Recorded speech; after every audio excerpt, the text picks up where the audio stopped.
ನಾನಿವತ್ತು ಒಂದು useful ಇನ್ಫಾರ್ಮೇಷನ್ನ share ಮಾಡ್ತಿದ್ದೀನಿ. ಇದನ್ನು ಯೂಸ್ಫುಲ್ ಇನ್ಫಾರ್ಮೇಷನ್ ಅಂತ ಬೇಕಾದರೂ ತಿಳ್ಕೊಬೋದು, ಯೂಸ್ಫುಲ್ ಟಿಪ್ ಅಂತ ಬೇಕಿದ್ದರೂ ತಿಳ್ಕೊಬೋದು. ಇವಾಗ ಮನೆಯಲ್ಲಿ ಮಕ್ಕಳಿದ್ದಾರೆ ಅಂದರೆ ಅಂಗನವಾಡಿನಲ್ಲಿ ಎಲ್ರಿಗೂ ಮಿಲ್ಕ್ ಪೌಡರ್ ಕೊಟ್ಟೇ ಕೊಡ್ತಾರೆ. ಎಲ್ರಿಗೂ ಒಂದು ಟೆನ್ಷನ್ ಇರುತ್ತೆ, ಏನು ಮಾಡೋದು ಈ ಮಿಲ್ಕ್ ಪೌಡರ್ನ. ಸಮ್ ಮೆಂಬರ್ಸ್ ಏನು ಮಾಡ್ತಾರೆ, ಆ ಮಿಲ್ಕ್ ಪೌಡರಿಂದ ಮಿಲ್ಕ್ ಮಾಡ್ಕೊಂಡು ಯೂಸ್ ಮಾಡ್ಕೋತಾರೆ. ಸಮ್ ಮೆಂಬರ್ಸ್ಗೆ ಆ ಥರ ಕುಡಿಯೋದು ಇಷ್ಟ ಆಗೋಲ್ಲ. ನಾರ್ಮಲ್ ಹಾಲೇ ಸ್ವಲ್ಪ ಟೇಸ್ಟ್ ಬೇರೆ ಇರುತ್ತೆ, ಮಿಲ್ಕ್ ಪೌಡರ್ದು ಸ್ವಲ್ಪ ಡಿಫ್ರೆಂಟ್ ಇರೋದ್ರಿಂದ ಸಮ್ ಮೆಂಬರ್ಸ್ ಏನು ಮಾಡ್ತಾರೆ, ಮಿಲ್ಕ್ ಪೌಡರ್ದು ಮಿಲ್ಕ್ನ ಇಷ್ಟಪಡೋದಿಲ್ಲ.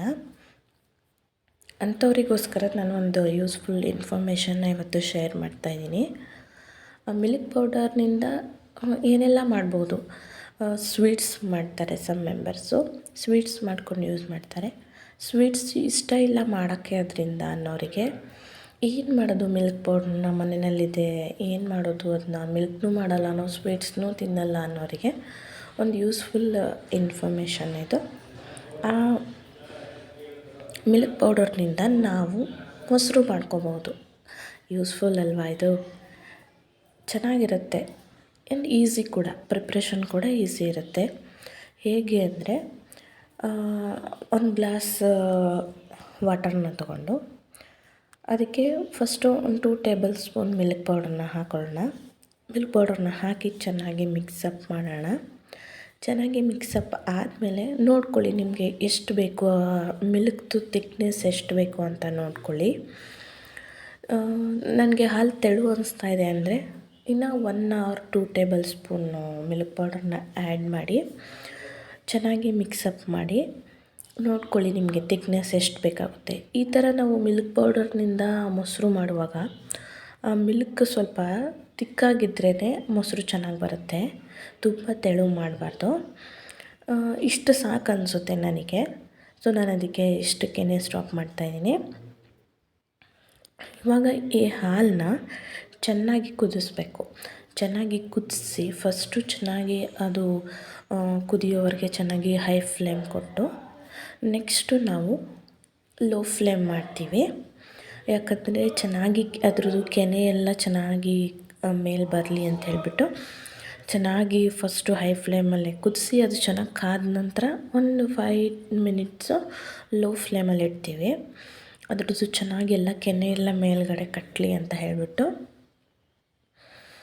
ನೆಕ್ಸ್ಟು ಅದು ಸ್ವಲ್ಪ ಈ ಥರ ಚೆನ್ನಾಗಿ ಮಿಕ್ಸ್ ಮಾಡ್ತಾಯಿರಬೇಕು. ಚೆನ್ನಾಗಿ ಮಿಕ್ಸಪ್ ಆದಮೇಲೆ ಒಂದು 5 ಮಿನಿಟ್ಸ್ ಹಾಗೆ ಬಿಟ್ಬಿಡಬೇಕು, ಅದು ಚೆನ್ನಾಗಿ ಕೆನೆಗಟ್ಟಲಿ ಅಂತ. ಚೆನ್ನಾಗಿ ಕೆನೆಗಟ್ಟಿದ ಮೇಲೆ ನಾವು ಫ್ಲೇಮ್ನ ಆಫ್ ಮಾಡ್ಕೋಬೇಕು. ನೆಕ್ಸ್ಟು ಚೆನ್ನಾಗಿರುತ್ತೆ ಇದು ಫುಲ್ ಫ್ಯಾಟ್ ಮಿಲ್ಕ್ ಆಗಿರೋದ್ರಿಂದ ಅದು ಆರೋಗ್ಯಕ್ಕೂ ಕೂಡ ಒಳ್ಳೆಯದಿರುತ್ತೆ. ಮತ್ತು ಏನು ಮಾಡೋದು, ಸುಮ್ಮನೆ ವೇಸ್ಟ್ ಮಾಡಬೇಕಲ್ಲ ಇದನ್ನ. ಸ್ವೀಟ್ಸ್ನೂ ತಿನ್ನಲ್ಲ ಸಮ್ ಮೆಂಬರ್ಸು, ಇನ್ನು ಸುಮ್ಮನೆ ಹಾಗೆ ಮನೆಯಲ್ಲಿ ಇಟ್ಕೊಂಡು ಏನು ಮಾಡೋದು ಅನ್ನೋರಿಗೆ ಇದೊಂದು ಯೂಸ್ಫುಲ್ ಇನ್ಫಾರ್ಮೇಷನ್ನು. ಮತ್ತು ಅಲ್ಲದೆ ನಾವು ಸುಮ್ಮನೆ ಈಗ ಪ್ಯಾಕೆಟ್ ಮೊಸರನ್ನ ಅಮೌಂಟ್ ಕೊಟ್ಟು ತೊಗೊತೀವಿ ಅಂಗಡಿನಲ್ಲೆಲ್ಲ, ಬಟ್ ಮನೆಯಲ್ಲಿ ಇದು ಸುಮ್ಮನೆ ವೇಸ್ಟ್ ಆಗ್ತಾ ಇರುತ್ತೆ.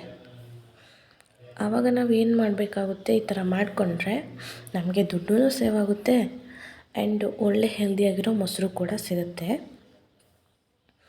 ನೆಕ್ಸ್ಟು ನೋಡ್ಕೊಂಡಾದಮೇಲೆ ಅದು ಯಾವ ಥರ ಕಾದಿದೆ, ಕೆನೆಗಟ್ಟಿದೆಯಾ ಅಂತೆಲ್ಲ ನೋಡ್ಕೊಂಬಿಟ್ಟು ಫ್ಲೇಮ್ನ ಆಫ್ ಮಾಡ್ಕೊಂಬಿಡೋಣ. ಆಫ್ ಮಾಡಿ ನೆಕ್ಸ್ಟು ಅದು ಸ್ವಲ್ಪ ಫುಲ್ ಕೂಲ್ ಡೌನ್ ಆಗಬೇಕು. ಈಗ ಹಾಟ್ ಇರುತ್ತಲ್ವ, ಈ ಟೈಮಲ್ಲಿ ಅದನ್ನು ಹೆಪ್ಪಾಕಬಾರ್ದು. ಆ ಹಾಲೆಲ್ಲ ಚೆನ್ನಾಗಿ ತಣ್ಣಗಾದಮೇಲೆ ಅದನ್ನ ನಾವು ಹೆಪ್ಪಾಕಬೇಕು. ಹಾಟ್ ಇರುವಾಗ ಹೆಪ್ಪಾಕಿದ್ರೆ ಮೊಸರು ಚೆನ್ನಾಗಿ ಬರೋದಿಲ್ಲ.